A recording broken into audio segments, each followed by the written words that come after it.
ఇంత నవరత్న కలిగినటువంటి దీనికి అనేక రకాల ఆటంకాలు ఉన్నాయి. ఏదైతే మన 3 మిలియన్ టన్స్ 6.7 మిలియన్ టన్స్కి ఇవాళ వెళ్ళామంటే ఇక్కడ వాటర్ సమస్య ఉంది.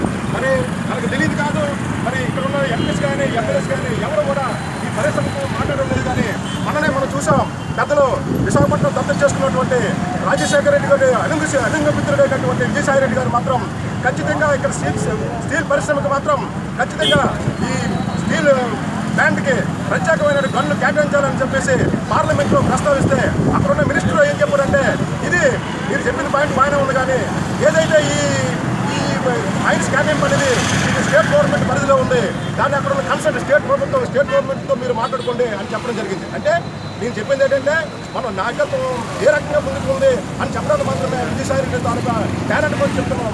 గతంలో చాలా మంది ఇక్కడి నుంచి మనం గెలిపించాం. స్టీల్ మినిస్టర్గా చేసిన వ్యక్తులు ఏ ఒక్క వ్యక్తులు కూడా ఈ కర్మాగారానికి సంబంధించినటువంటి సబ్సిడీ మీద కానీ, బడ్జెట్ మీద కానీ, మైన్స్ మీద కానీ, వాటర్ మీద కానీ, నిర్వాసితుల కోసం కానీ మాట్లాడే పరిస్థితి అయితే లేదు.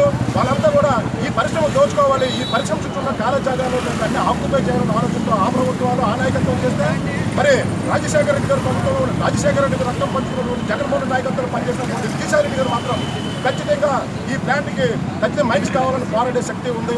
మరి అటువంటి పోరాటాల ద్వారా మనందరూ రాబోయే రోజుల్లో ఈ పరిశ్రమకి ఎటువంటి ఇబ్బంది వచ్చినా సరే ఇక్కడున్న అన్ని కార్మిక సంఘాలు కలుపుకొని రాబోయే రోజుల్లో పెద్ద ఎత్తున ఈ కర్మాగారాన్ని పరీక్షించుకోవడానికి మా వంతు కృషి చేస్తామని తెలియజేసుకుంటూ, మరి మనం అనేక రకాలైనటువంటి మనం చూస్తున్నాం.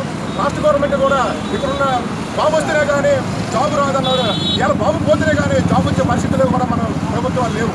ఎందుకంటే మనం చూస్తున్నాం, ఇవాళ ఆ రోజు స్టేట్ గవర్నమెంట్ మనం ఎక్స్పెన్స్కి వెళ్ళినప్పుడు వాటర్ ఇబ్బంది వచ్చినప్పుడు మనం 2014లో ఒక ఒప్పందం చేసుకున్నాం. మన 3 మిలియన్ టన్స్ కెపాసిటీ రిజర్వాయర్ ఈరోజు 7 మిలియన్ టన్స్కి ఎక్స్పెన్స్ అయినప్పుడు మనకు రెండో ఇది లేదు. కాబట్టి ఆ రోజు ఏదైతే 2014లో మనం ఒప్పందం చేసుకున్నామో ఖచ్చితంగా ఎంత వాటర్ అయితే కావాలో అంత వాటర్ కూడా స్టేట్ గవర్నమెంట్ ఇక్కడున్న యాజమాన్యానికి ఇవ్వాల్సిన పరిస్థితి ఉంటే మన సమ్మర్లో మనం చూస్తున్నాం, కొన్ని వాటర్ లేక కొన్ని యూనిట్లు కూడా మనం స్లో డౌన్ చేసుకునే పరిస్థితి వచ్చిందంటే మరి ఇక్కడ ఉన్నటువంటి ప్రభుత్వాలు ఏ విధంగా పనిచేస్తున్నాయని కోరుతున్నాం.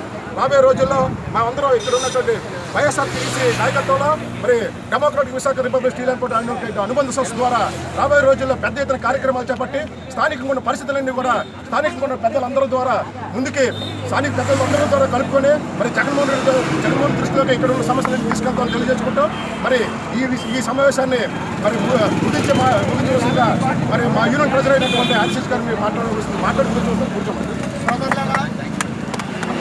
తక్కువ టైంలో మన యూనిట్ పిలుపు మేరకు స్పందించి ఇంకా చాలా ఎక్కువ మంది వచ్చారు. సో అందరికీ కూడా ధన్యవాదాలు తెలియజేస్తూ ఈ సమావేశం ముగిస్తున్నాం.